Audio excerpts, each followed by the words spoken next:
Hey everybody, we're back and we're talking about La Luna. So, let's talk about La Luna.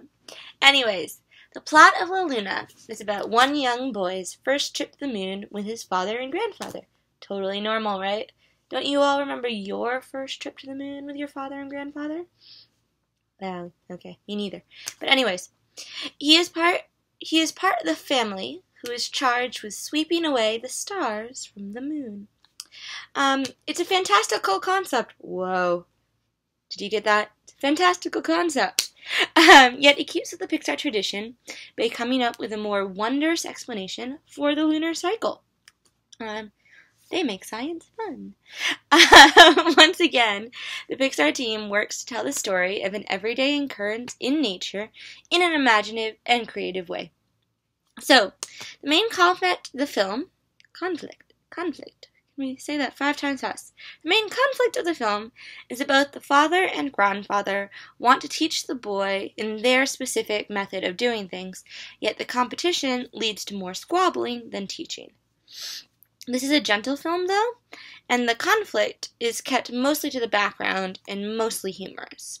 So there's not going to be real angsty drama between the two of them.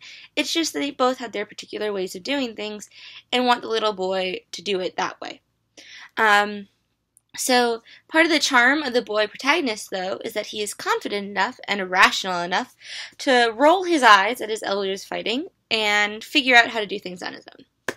So he's self-aware, he's aware of the wackiness of his family, and he figures out how to kind of do things by himself, and we respect him for it.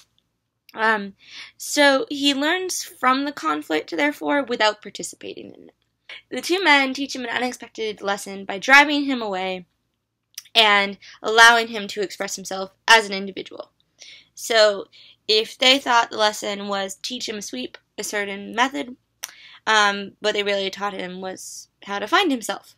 Yay! Far deeper and better and fulfilling.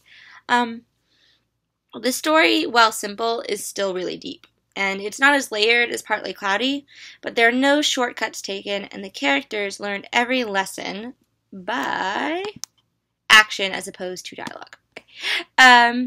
So no jackalope appears out of the blue to save the day. Instead, the hero proves himself. And the story is primarily, like I said before, a spine for the visuals of the film. In this sense, the film deviates from Pixar's path. The Pixar ethos is story is king. That is a quote. We have said it before. We got it from Ed Catmull, the president of Pixar. And in this piece, the look takes slight precedence to the story, which is unusual. Normally, it's the story first. And since the story is so carefully crafted, the film can still be thought of as traditionally Pixar. The title translates to the moon, and the film is just as much about the setting as it is about the little boy. The film's action is interrupted and framed by wide shots of the expansive sea and sky. And in fact, the first 30 seconds of the film contain no action except the father rowing. It is set to another score by Michael Giacchino. My favorite. I love that man. He's great. Still, go check out Inside Out and rewatch Partly Cloudy and just listen. And just as in Partly Cloudy, Giacchino matches the score to the moment. And in the beginning, it is an Italian theme on acoustic guitar, and later he will add strings and more instruments to suggest the wonder of the moon. But at the start, he keeps it simple. And the film begins in a close-up of the boat moving past, and the next shots linger on the boat, showing it from different angles. Most striking is the third shot, a high angle with the boat moving vertically across the far left of the film, dominated by the massive motion. Unlike Partly Cloudy, these are not establishing shots rooted in introducing the world. That would take far less time, and they have yet to reach the primary setting of the film, and the characters have yet to interact with each other. So, therefore, what are these shots for, if not for any of those reasons? And instead, these shots are there to introduce a pace and a tone. We are made to sit back and just admire the moving paintings on screen. So this continues even after the action shots, shot purely meant for physical beauty with little or nothing to do with the forward momentum of the story, alternate with the actual action. So they are introduced first and they stay omnipresent throughout the film. In fact, at some point in the film, it is the visual that the action is built around. So the most striking visual moment of the film, the moonrise, is technically part of the action because the characters sit and wait for it to happen.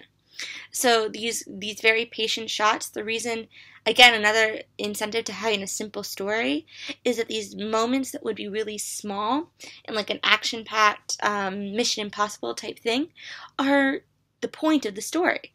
So we are sitting waiting for something to happen. What's going to happen? They're going to watch the moon rise. And so the moonrise becomes this turning point in this very simple film. And so they sit and wait for it to happen, and when it finally does, it's magnificent. This is when the strings are added to the music, and the moon is huge and bright in the frame, casting the boat into a silhouette.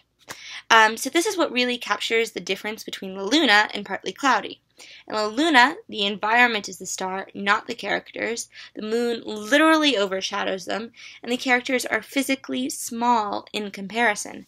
There are no shots exclusively devoted to the pictorial beauty of the setting in Partly Cloudy, but they are everywhere in La Luna. And in these moments, the emotional reactions of the audience and the protagonist, the little boy, are integrated. Since he is getting introduced to this world along with us, he shares our curiosity and fresh admiration for the moon. Once again, we are explorers, just like in Luxo. So the grandfather and father are jaded. They are not experiencing this for the first time, and they end up treating the job as one they've done 1,000 times before. They can ignore the big, beautiful moon in their midst, and in short, their eyes do not get as big and wide as the little boys frequently do. By giving us multiple beautiful angles, the filmmakers attempt to elicit the same reaction as the little boy in us. Our eyes are supposed to get big and wide here. So the facial expressions in La Luna, along with older man's wild gestures, are key to understanding their emotions. There are ways to communicate using body language as opposed to dialogue. I have no reason why this should be at all relevant to me. I don't know. I never use my body more than my voice or anything like that. No, never. As far as these characters seem from the Snowman and Knick-Knack, the same principles govern their appeal. Wide eyes give the boy as much personality as the Snowman's mismatched charcoal bits, or Alec the bunny's soft eyebrows. So we have these little details that are still really important. So I'm going to stop there. We've covered a lot of the beginning of the film. And then we're going to talk about the action and the conflict starting. But I hope you kind of have a sense of how the film is set up and how the characters are introduced and how we're supposed to feel. So go, take a breather, and we'll come back and fight a bit and get initiated into this world. So, woo! Yay!